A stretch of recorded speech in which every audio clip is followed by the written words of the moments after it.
The old warship hung in space like a tired warrior refusing to lay down his sword. Its hull, scarred from 3 decades of service, still gleamed under the distant sunlight. The U.S. Defiant was the last of her kind, a nuclear-powered vessel in an age of antimatter drives and quantum engines. Captain James Miller stood at the observation deck of the orbital station, his weathered hands clasped behind his back as he watched his ship. Tomorrow, they would start taking her apart. The order had come down from Fleet Command: decommission the outdated vessel and sell her for scrap. The thought made his stomach turn. "Still brooding, Captain?" A friendly voice broke through his thoughts. Miller turned to find Admiral Peters walking toward him, her pristine white uniform a stark contrast to the practical black duty uniform he wore. "Just saying goodbye," Miller replied, turning back to the window. 30 years of service, and they're going to tear her apart like she's nothing. The Admiral stood beside him, her reflection showing in the reinforced glass. "Times change, James.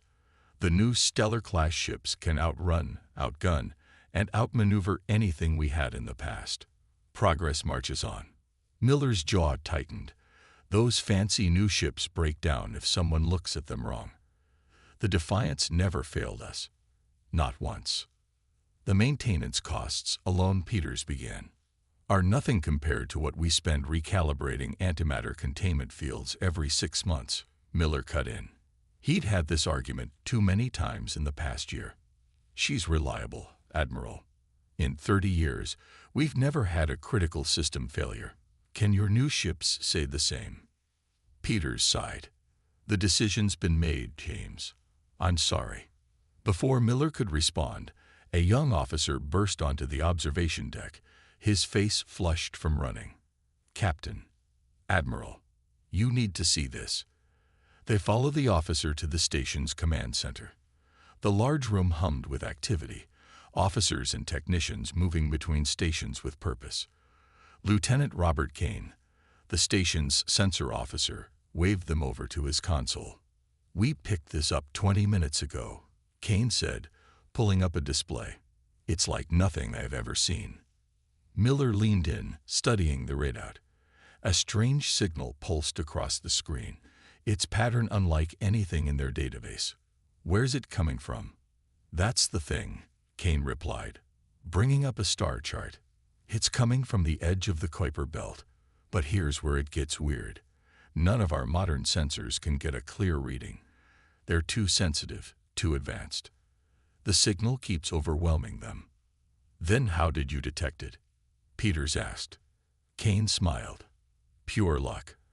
I was running a diagnostic on some old equipment. The Defiant's primary sensor array was still linked to our systems. Its older, more robust technology could handle the signal without overloading." Miller felt a familiar warmth in his chest. Even now, his old ship was proving her worth. "Have you been able to decode it?" "Working on it," Kane said, fingers flying over his console. "The pattern suggests it's artificial. Definitely not natural background radiation or stellar phenomena."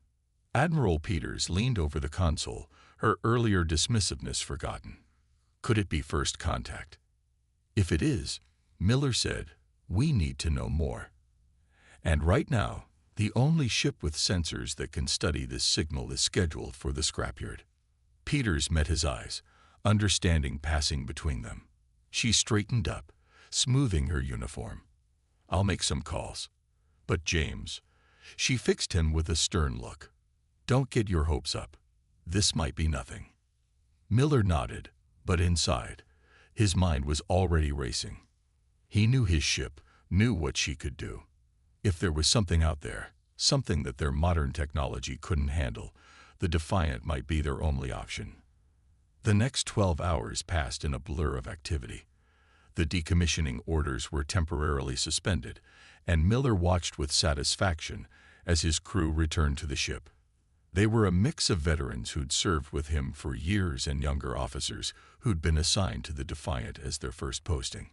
Many in the fleet saw assignment to the old nuclear-powered vessel as a career dead end, but Miller had always sought out officers who could appreciate the ship's reliability and heritage. Engineer Mary Watson met him at the airlock, her gray hair tied back in a practical bun. She'd been with the ship almost as long as he had. "Everything's just as we left it, Captain. Old girl's ready to go whenever you give the word." Miller smiled. "Good. Get the reactor warmed up. I have a feeling we'll be needing it soon." As they made their way to the bridge, Miller could feel the ship coming alive around them. The steady thrum of the nuclear reactor, the soft hiss of the air recyclers, the subtle vibration in the deck plates, all sounds that modern ships had engineered away, deemed too primitive for the current age. But to Miller, they were the heartbeat of a trusted friend. The bridge was already staffed when he arrived. Lieutenant Kane had transferred over from the station, bringing his expertise with the signal. He sat at the sensor station, working with the ship's science officer, David Walker, to analyze the mysterious transmission. "Report," Miller ordered, settling into his command chair. "Signal's still there, sir," Kane replied. "Getting stronger, actually. Whatever it is, it's moving into the solar system." Walker looked up from his station, his young face serious. "Captain, I'm detecting some unusual patterns in the signal. It's changing, like it's reacting to our attempts to scan it." Miller frowned. In his experience, anything that could adapt and react was potentially dangerous. "Keep monitoring it." "Mary, how's our power?" "Reactors at optimal levels, sir," Watson's voice came over the comm. "We've got full power to all systems." Just then, Admiral Peters' voice came through the bridge speakers. "Captain Miller, we're picking up something new. Multiple objects just appeared at the edge of our sensor range. They're big, and they're moving fast." The main screen lit up with sensor data. Dozens of objects, each larger than any ship in Earth's fleet, were heading toward the inner solar system. Their design was like nothing he'd ever seen, all sweeping curves and strange geometries that seemed to hurt his eyes if he looked at them too long. "Sir," Kane called out, his voice tense, "the signal, it's changed. It's broadcasting on all frequencies now. I think," he paused, double-checking his readings, "I think it's a message." The bridge fell silent as garbled sounds filled the speakers, slowly resolving into recognizable words through the ship's old but reliable translation matrix. "Obsolete beings. Primitive technology. Your existence offends us. Prepare for extinction." Miller's hands gripped his armrests as he watched more ships appear on the screen. Humanity's first contact with alien life, and it was anything but peaceful. He could already imagine the panic spreading through the fleet as the news reached Earth. But as he sat there, watching the alien armada approach on his ship's primitive sensors, a plan began to form in his mind. The aliens had called them obsolete, primitive. Maybe that would be their advantage. "Send word to Fleet Command," he ordered, his voice steady. "The U.S. Defiant stands ready to defend Earth. And someone tell Admiral Peters." He allowed himself a small smile. She might want to hold off on those decommissioning orders. The old warship hung in space, its nuclear heart beating strong and steady as it prepared to face an enemy that saw it as nothing more than an outdated relic. But Captain Miller knew better. Sometimes, the old ways were the best ways. And before this was over, he would prove just how dangerous obsolete technology could be. Miller straightened in his chair. "Show me." The alien ships moved through space like dark clouds before a storm. Earth's defense fleet scrambled to respond, their antimatter drives pushing them to speeds the old Defiant could never match. Captain Miller watched from his bridge as the sleek modern vessels took up defensive positions, their quantum shields humming with enough power to stop a small moon. "Quite a show they're putting on," Engineer Watson commented over the comm. She'd been monitoring the energy readings from engineering. All those fancy ships burning fuel like there's no tomorrow. Miller nodded, though she couldn't see him. The new ships were impressive, he had to admit. Each one carried enough firepower to level a continent. But something about this situation made him uneasy. It seemed too easy, too straightforward. "Lieutenant Kane, any changes in the alien signal?" he asked. No, sir. Still broadcasting the same message. But, Kane paused, adjusting something on his console. There's something else buried in the transmission. Some kind of carrier wave that our old systems can detect, but the modern sensors seem to miss completely. Before Miller could respond, the main screen lit up with a priority transmission from Fleet Command. Admiral Peters appeared, her face tense. Captain, we're picking up massive energy buildups from the alien fleet. They're preparing to engage. All ships are ordered to battle stations. Understood, Admiral. What are our orders? Stay back and observe, Peters replied.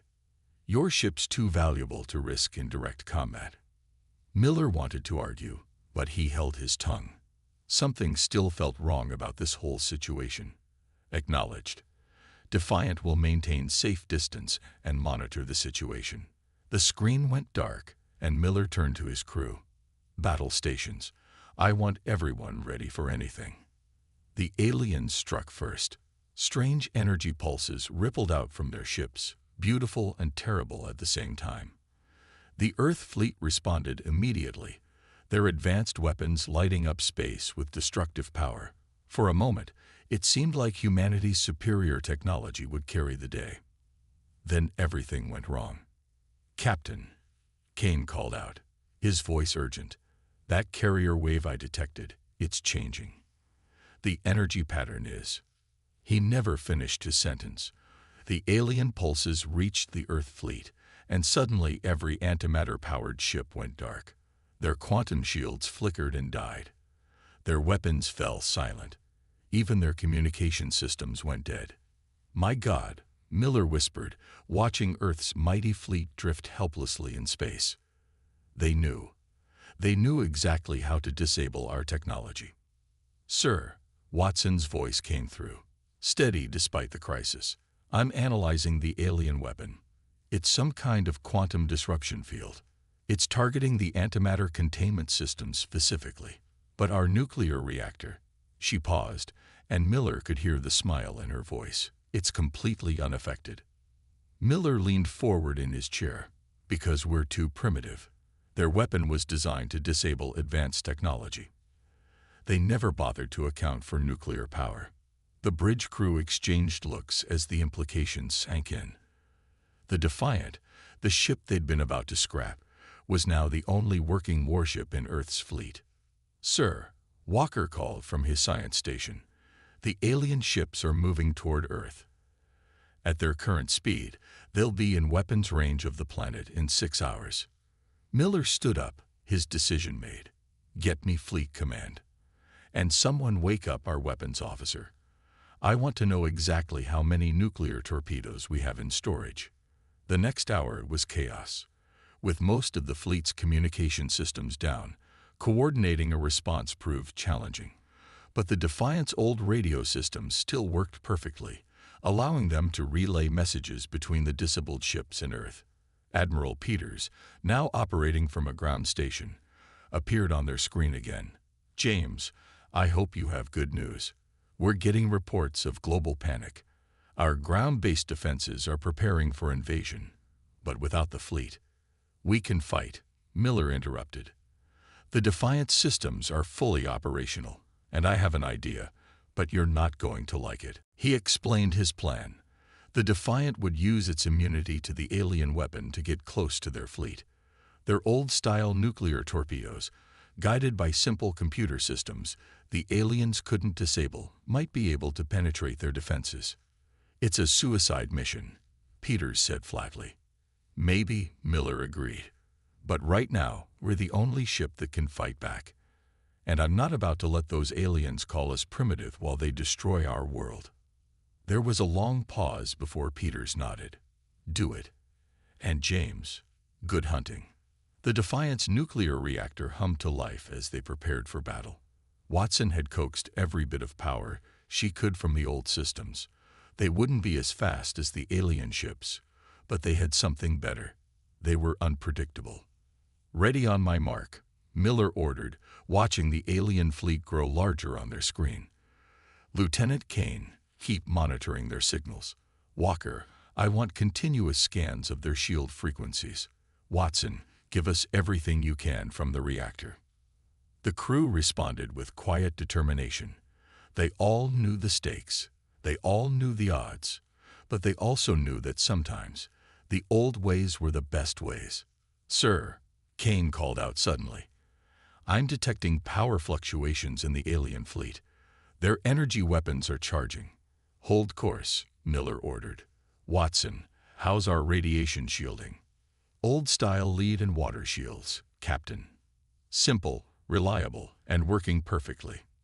The alien weapons fired, filling space with deadly energy. But the Defiant's thick armor and basic shielding held. Their simple systems had no quantum fields to disrupt, no complex algorithms to corrupt. They just absorbed or deflected the energy the old-fashioned way. "They're adjusting their attack pattern," Walker reported, "moving to surround us." Miller smiled grimly. "Just as expected. Helm, execute maneuver Delta 7. The Defiant turned sharply, its nuclear engines pushing it through a series of evasive maneuvers that would have seemed clumsy to modern pilots. But there was wisdom in those old patterns, developed over centuries of warfare. While the alien ships moved with impossible grace, the Defiant's motions were unpredictable, almost erratic. "First torpedoes spread ready," the weapons officer reported. "Target their lead ship," Miller ordered. "Let's show them what primitive technology can do." The nuclear torpedoes launched, their simple rocket engines carrying them toward their target. The aliens' advanced defensive systems, calibrated to stop quantum weapons and energy beams, struggled to track the relatively slow-moving projectiles. The first torpedoes struck home. A massive explosion lit up space as the nuclear warhead detonated against the alien ship's hull. When the light faded, the enemy vessel was spinning, its sleek surface marred by a massive crater. "Direct hit," Kane shouted. "Their shields, they weren't designed to stop kinetic weapons." But there was no time to celebrate. The alien fleet was responding, their weapons becoming more focused, more dangerous. The Defiant shuddered as energy beams struck its hull.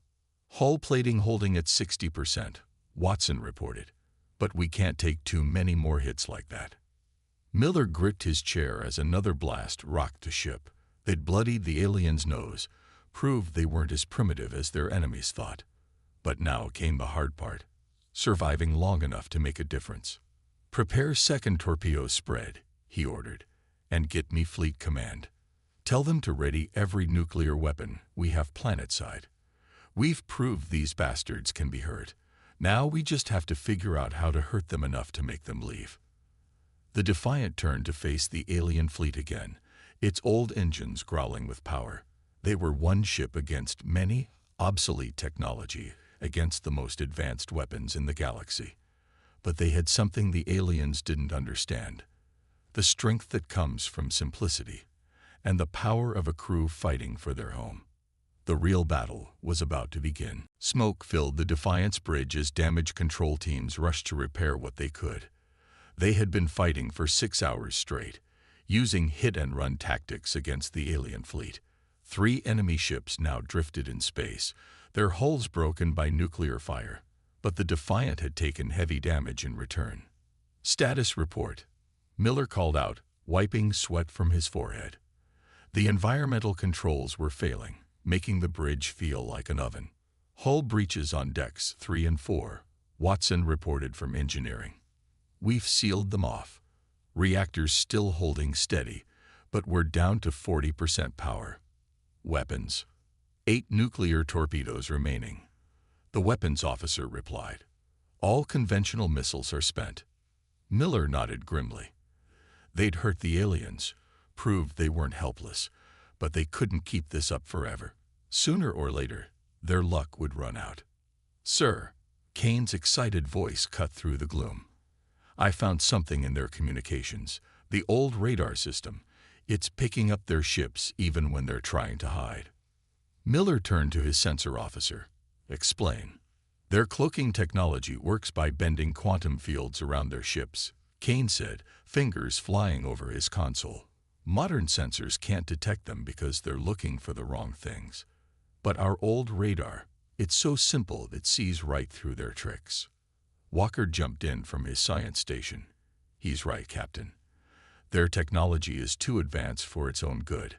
They've forgotten about basic physics in their rush to use quantum mechanics for everything. A plan began to form in Miller's mind. Watson, can you boost power to the radar systems? Already on it, sir. Rerouting power from non-essential systems now. The main screen flickered to life, showing a clear view of the battlefield. Hidden alien ships appeared as bright dots on the radar display, their positions revealed by technology they had dismissed as primitive. Send this data to Earth, Miller ordered. Every old radar installation we have needs to be activated. And get me Admiral Peters. The Admiral's face appeared on screen moments later. She looked tired but determined. Captain, we've received your radar data. Ground forces are already using it to track the alien fleet. Good. But we need more than that. The Defiant can't keep fighting alone. Peters nodded. Agreed. We've been working on something. Those disabled ships in orbit, we're retrofitting them with nuclear power cores from our old submarine fleet. It's not pretty, but it should get them moving again. Miller allowed himself a small smile. Trust humans to find a way to make old technology work in new ways. How long until they're operational? First ship should be ready in 3 hours. But James, Peters paused. We're detecting more alien ships entering the system. A lot more. The news hit like a physical blow. They'd barely survived against the first wave. How could they face reinforcements? Suddenly, Watson's voice cut through the silence. Captain, get down to engineering. There's something you need to see. Miller found his chief engineer standing next to the ship's massive nuclear reactor, a strange look on her face. What is it? Been studying the alien weapon, she said, pointing to a display. The way it disrupts quantum fields, it's not just affecting our antimatter drives. It's making their own systems unstable too. They have to maintain perfect quantum coherence for their technology to work. And? Watson smiled. And our reactor puts out a lot of electromagnetic interference. Nothing dangerous by our standards. We built our systems to handle it. But their quantum tech, it's like fingernails on a chalkboard to them. That's why they've been staying at a distance. Miller's eyes widened as he understood. If we could generate a strong enough electromagnetic pulse, we could disrupt every quantum system in range, Watson finished. Their weapons, their shields, their engines, everything would fail at once. Can we do it? Watson's smile faded slightly. Maybe. But we'd have to push the reactor way past safety limits. And we'd need to get close, really close, to their command ship. Miller thought about his crew, about Earth waiting below, about all the people counting on them. How long do you need? Give me 2 hours to modify the reactor shielding. After that, it's all or nothing. The next 2 hours were a blur of activity. The Defiant played a deadly game of cat and mouse with the alien fleet, using their radar advantage to stay one step ahead while Watson and her team worked on the reactor. Kane discovered he could use the old radar systems to detect patterns in the alien fleet's movements. Walker figured out that their weapons worked best just after they fired, when the quantum fields were most unstable. Every small advantage they found helped them survive a little longer. Finally, Watson's voice came over the comm. Ready, Captain.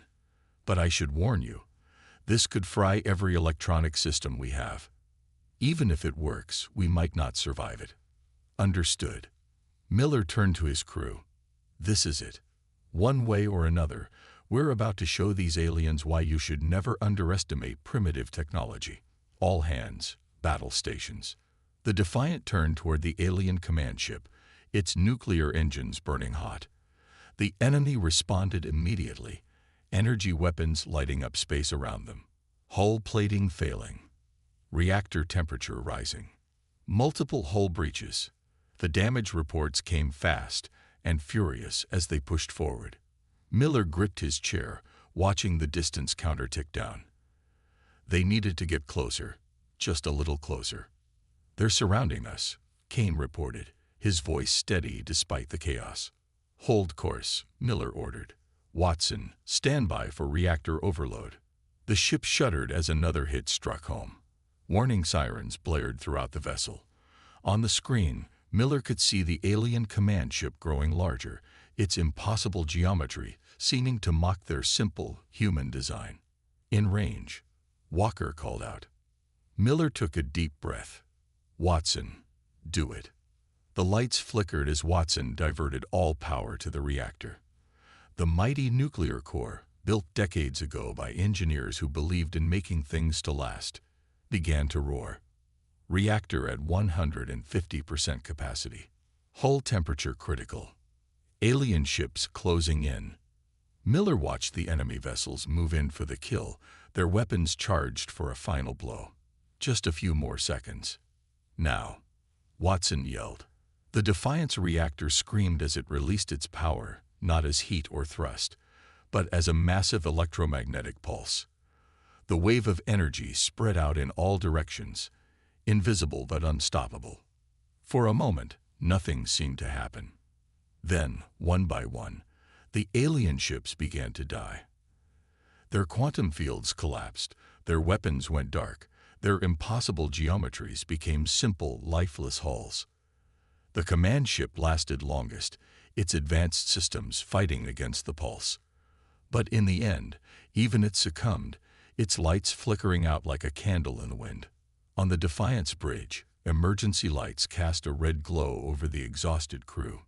Most of their systems were fried, but the thick-walled nuclear reactor, protected by layers of simple shielding, continued to provide basic power. "Status report," Miller called out, his voice hoarse. "Main power offline. Weapons offline. Life support running on backups." Kane paused. "But sir, the aliens. Their whole fleet. They're dead in space." Before Miller could respond, a weak transmission came through their backup radio. It was Admiral Peters, her voice filled with amazement. Defiant, the reinforcements they were waiting for. "They're retreating. Breaking orbit and running at full speed. Whatever you did, it worked." Miller looked around his bridge, at the smoking consoles and battle-weary crew. They had done it. The obsolete ship, the primitive technology, had saved Earth. "Send word to all ships," he ordered. "The old ways still have some fight left in them." As if in agreement, the Defiance reactor hummed steadily in the background, its simple, reliable power a reminder that sometimes the best technology isn't the newest. It's the one that gets the job done. The Defiant drifted in space, its hull scared and systems barely functioning. The electromagnetic pulse had worked better than anyone had expected, but it had also taken a heavy toll on the old ship. Emergency repair crews worked around the clock, trying to restore power to critical systems, while the disabled alien fleet floated nearby like dead sea creatures after a storm. Miller stood in engineering, watching Watson and her team work on the reactor. The massive nuclear core had survived the overload, protected by its simple but effective shielding, but many of the control systems were fried. "How bad is it?" he asked. Watson wiped grease from her hands with a rag. "Could be worse. The old analog backup systems are still working. We've got basic power and life support, but the main control computers are completely dead. Can we fix them? Given enough time, maybe. But," she hesitated.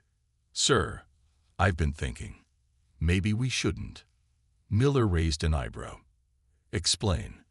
"The aliens are still out there," Watson said, pointing to a simple radiation detector that showed the enemy fleet's position. "They're not dead, just disabled. Their quantum systems are probably repairing themselves right now. When they come back online, they'll be ready for our EMP trick.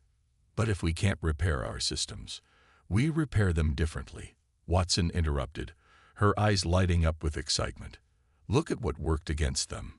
Radar, nuclear power, analog controls. Everything simple, everything basic.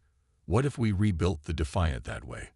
Strip out all the complex computer systems and replace them with old-style controls. The idea was crazy.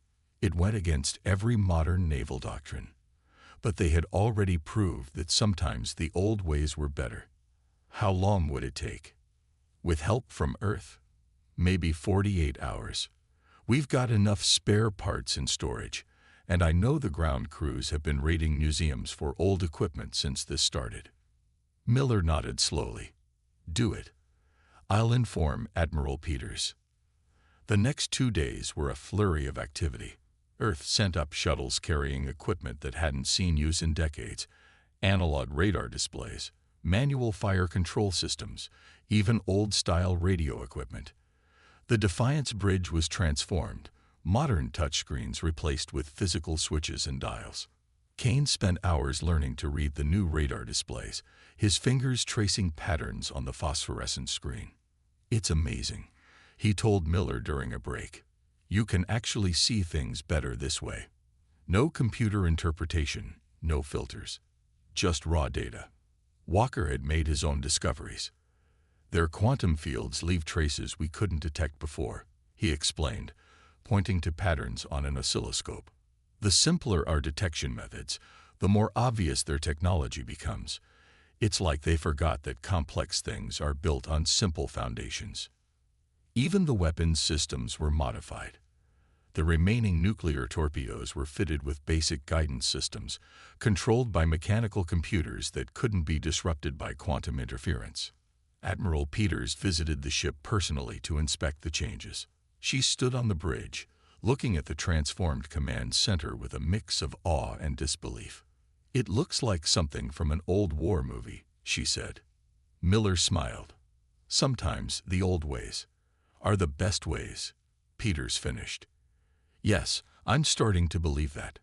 She turned serious. But we have a problem.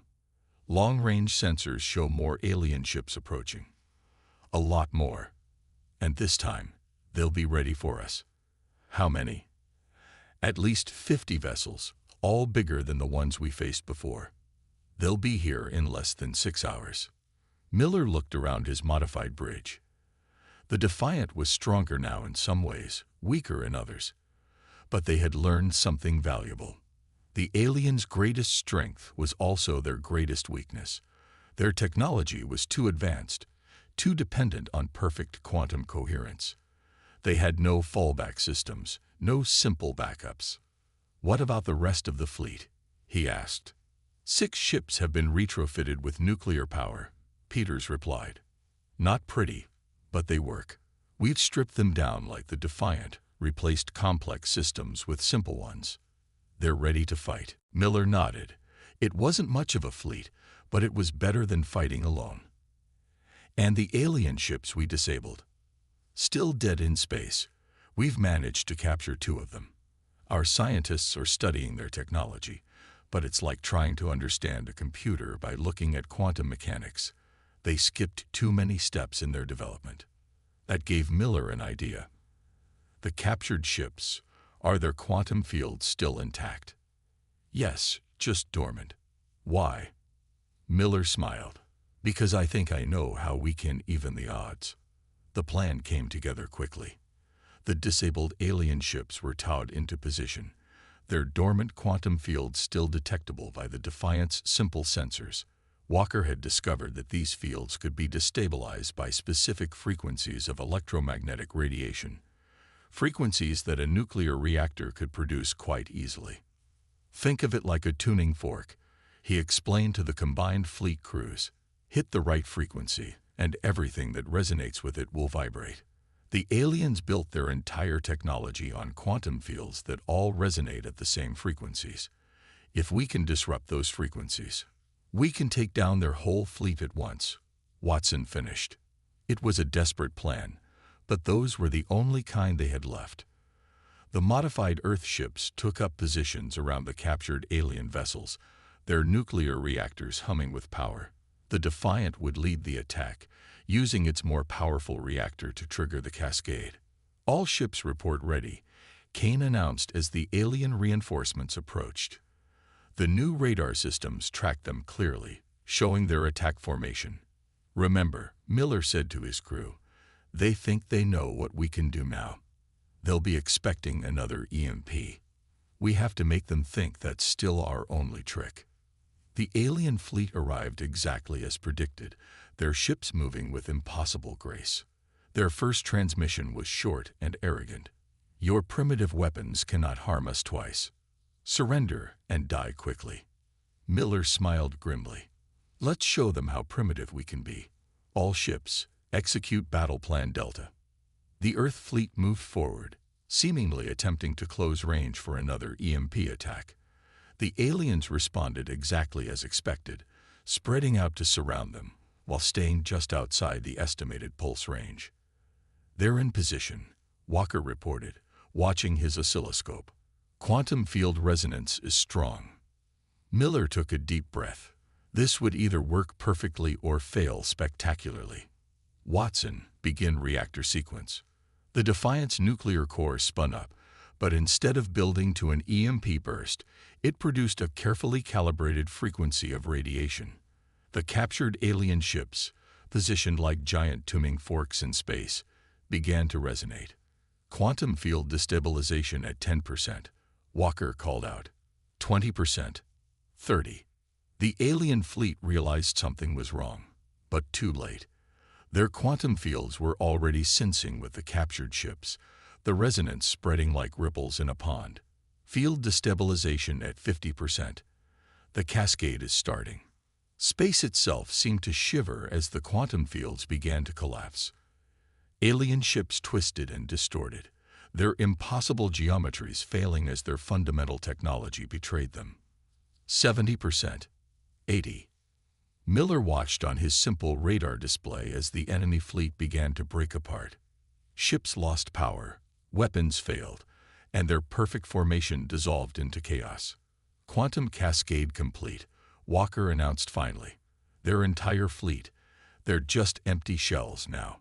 The bridge erupted in cheers, but Miller kept his eyes on the radar. The aliens had thought their quantum technology made them invincible. They had never considered that their disregard for simple physics would be their downfall.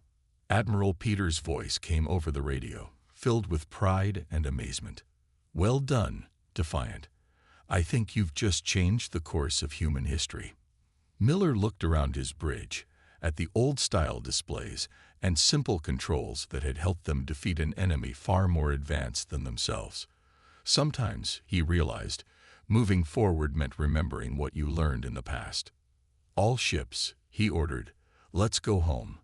I think Earth's fleet needs a complete redesign, and I have some ideas about keeping things simple. 5 years had passed since the alien fleet's defeat. The Defiant floated in its new home, a specially built dock at the Space Naval Museum.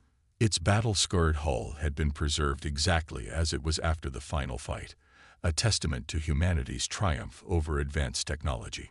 Captain Miller, now Admiral Miller, stood at the observation window, watching a group of students tour his old ship.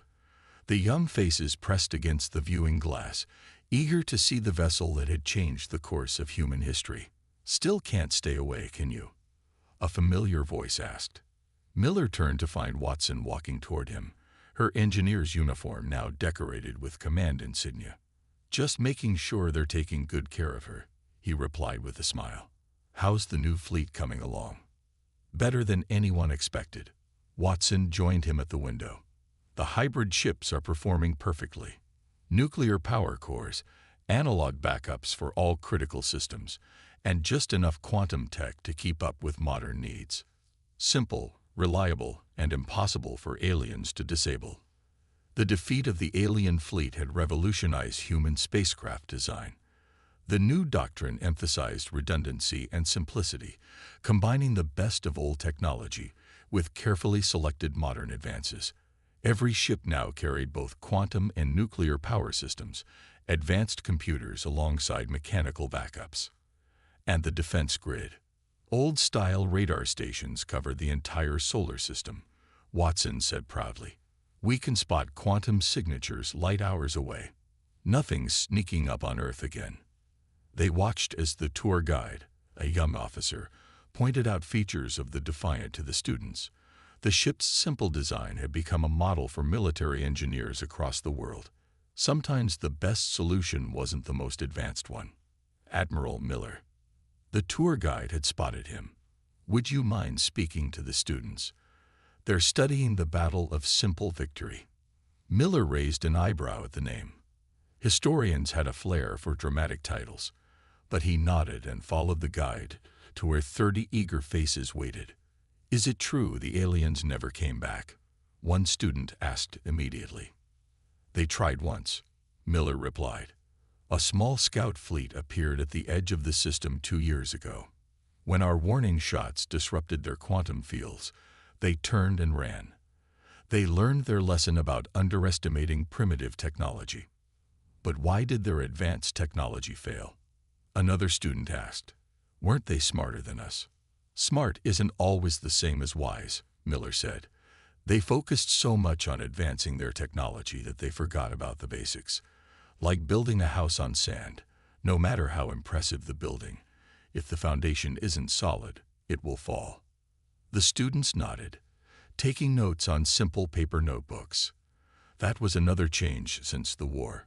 People had learned not to rely too heavily on complex technology. Computers were tools, not crutches. A soft beep from Watson's communicator interrupted the discussion. She checked it and turned to Miller with a serious expression. Sir, Fleet Command needs us. The deep space arrays picked up something. Miller excused himself from the students and followed Watson to the command center. Admiral Peters was waiting for them, studying a display that showed familiar quantum signatures at the edge of detection range. They're back, Miller asked. Not exactly. Peters brought up a recorded transmission. This arrived an hour ago.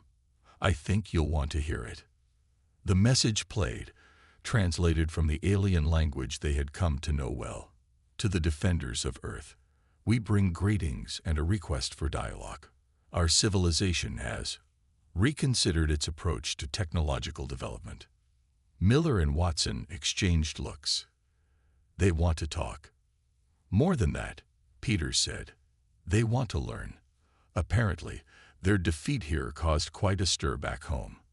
Their scientists started questioning their complete reliance on quantum technology. Now they want to understand how we created effective hybrid systems. They want to learn from us. Watson asked incredulously. The primitive species. Sometimes the student becomes the teacher, Miller said softly. What's the council's response? They're willing to open diplomatic channels, but they want the hero of the Battle of Simple Victory to lead the first contact team. Peters smiled at Miller, interested in being an ambassador. Miller looked out the window at the Defiant. The old ship had taught humanity a valuable lesson about the danger of abandoning proven technology in the rush for advancement. Now, perhaps, it could teach that lesson to others. On one condition, he said. We host the first meeting here, at the museum. Let them see where it all started. 3 months later, Miller stood in his dress uniform, watching the alien diplomatic vessel dock at the museum station. It was smaller than their warships had been, with none of the impossible geometries that had marked their previous ships. Instead, it showed signs of hybrid technology. Quantum drives alongside conventional engines, complex sensors paired with simple backup systems. The alien ambassador emerged, its crystalline form catching the light. It approached Miller and performed a gesture that their cultural experts had identified as a sign of respect between equals. Admiral Miller, it said through a simple electronic translator. No quantum fields involved. My people once called yours primitive. We were wrong. True wisdom lies not in abandoning the past, but in building upon it. Welcome to Earth, Miller replied. I believe we have much to learn from each other. As they walked toward the museum, the ambassador's crystalline eyes fixed on the Defiant. The ship that changed everything, it said. We have stories about it now, you know. The primitive vessel that could not be defeated. The warrior that taught us humility. Miller smiled. She wasn't primitive. She was reliable. Sometimes that's more important than being advanced. The ambassador made a sound that the translator interpreted as agreement. My people have a saying now. The simplest foundation supports the tallest tower. We learned it from you. They reached the observation deck, where representatives from both species waited, humans and aliens, ready to share knowledge and learn from each other. And above them, the Defiant floated silently, its battle-scarred hull a reminder that sometimes the old ways were the best ways. Later that night, Miller returned to his favorite spot by the observation window. The alien ship glowed softly in the darkness, its hybrid systems a testament to how far both species had come.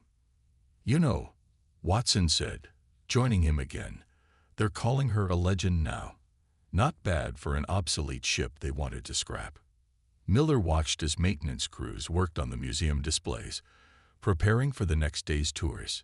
Future generations would come here to learn about the battle, about the importance of balance between old and new, about the danger of believing that newer always meant better. "She wasn't just a ship," he said finally. "She was a reminder.